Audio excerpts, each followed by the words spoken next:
شاري لجوجين أنشلبان وبابي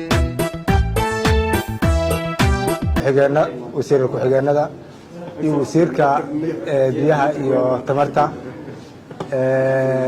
دمان وساردها قيمها بدن xildhibaanada heer federaal oo halka iga muuqdo xildhibaanaha goboleedka Jubbaland oo hore loo sii joogay iyo kuwa hadda yimidba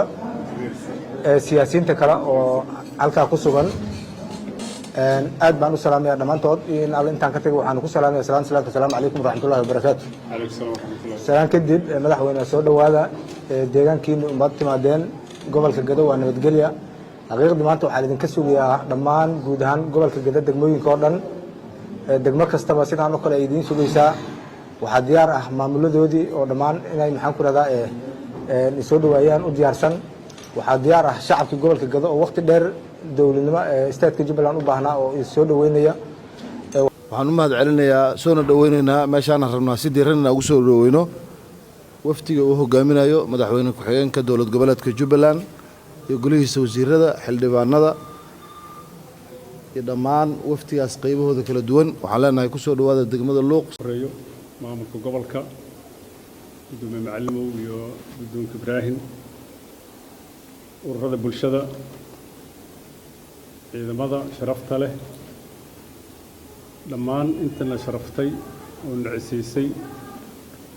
oo sida diiran oo quruxda badan loogu soo dhaweysay deegaanka iyaga muddo dheer aan ka maqnayno runtii aan u xiisnay ما هاد أنا لسوق بكرين أنا مقدر هرتش بلان مقعد هذا دم فهذا يسوق بنينا كنت ما أنت وسيدي طبعا كي بيش التضاد ومانين تاريخي سومالي ده هيلي شرت مقع المصيبة ومانين بيبحان مقع مانين ببحاي ومانين بوقف إلى هاي السياء مقع مانين تصويه له إلا ودوك كتجا والغحر مياه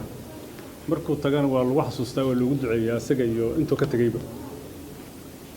masiibadana xumaantana maalin bay ku raacday oo maalin ceeb fagaaro ka raacday baa in sidaas oo kale waxaan marka marxaati ka nahay maanta maamulkan degmada gudoomiye Cali Kidi hogaaminayo iyo madaxda gobolka in maalin magac ay ka heleen ay tahay halkan ummadda Soomaaliyeed qaranimada Soomaaliya iyo guud ahaan inta wanaagga Soomaaliyeed rabta ay ku xasuusan doonto waa idin nimid muddan kala maqnayn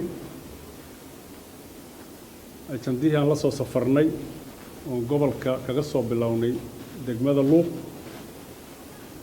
sidoo gudoomiyuhu yiri shirarka dambe soo socda baan sheegi doonaa